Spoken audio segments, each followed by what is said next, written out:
So many of you will head out on the water to savor the last breath of summer this Labor Day weekend. One of those hot spots in and around our South Florida waterways, John D. MacArthur Beach State Park and the Munyon Island area. It's all tucked right there on the northern tip of Singer Island, just before you get to Palm Beach Gardens. And it's where we find anchor Shannon Cake live floating on a paddleboard inside the estuary at the park. Shannon. I keep giggling because I have to pinch myself. I got this assignment, honey. It's such a special place. I'm in the estuary of John D. MacArthur Beach State Park, and just to give you a quick lay of the land, just over my left shoulder, that's alternate A1A, runs off the north tip of Singer Island, and we can pan over just a little bit, Wally. And then on the eastern side of the park, of course, is that beach area that I showed you at 4 o'clock this afternoon. I'm going to turn my paddleboard around and show you Munyon Island. It's just behind me. If you look over, just over the edge of my oar, that tree line out there. And I got to tell you, as we spent some time in this park over the last couple of days, took a deeper dive, we found Munyon Island has something of a storied past. From high above, you can't help but admire the beauty. But dip down into this South Florida gem, and like so many before you, you'll fall in love. 4 distinct ecosystems make this state park different. MacArthur Beach is so special because of the diversity of habitats that are in this one, as state parks go, relatively small park. The water teeming with wildlife. You can encounter, sea turtles and manatees and these prehistoric ancient creatures, the horseshoe crab.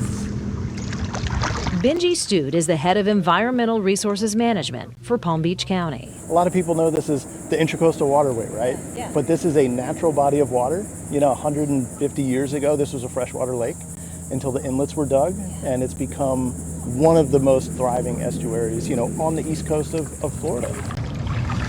Munyon Island. Benji and his team helped plan and plant the mostly hidden mangrove tunnels on Munyon Island. Clearly visible from above, they meander almost secretly through the westernmost part of the park. Just one of many surprises you're about to learn in this sliver of paradise. Oh, it never gets old. There's so much life out here.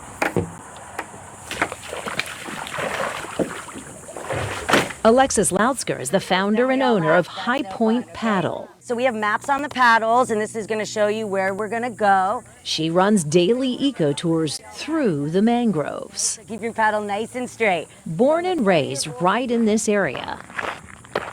We grew up coming to field trips here at John D. MacArthur State Park. Alexis stumbled on some little-known history on Munyon, often overlooked by the boaters racing up and down the Intracoastal Waterway. Yes. Okay, so Munyon Island was named after James Munyon.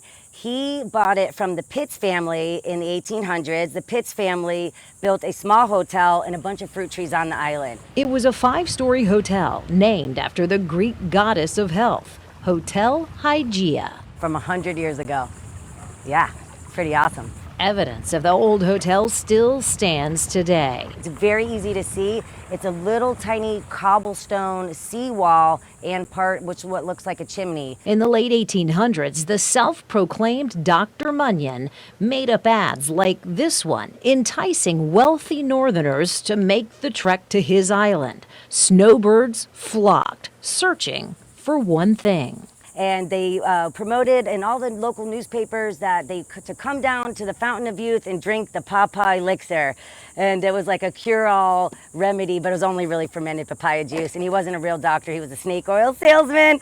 Pawpaw elixir bottles, according to park rangers, still occasionally wash up on the shoreline. But turning a page on the past, the years of preservation and restoration here have truly paid off. You can go from snorkeling a nearshore reef to walking the beautiful boardwalk over seagrass beds to paddling out here with Lexi. So maybe, just maybe, the Fountain of Youth can be found. And the fun and beauty at every corner of this unique and special place.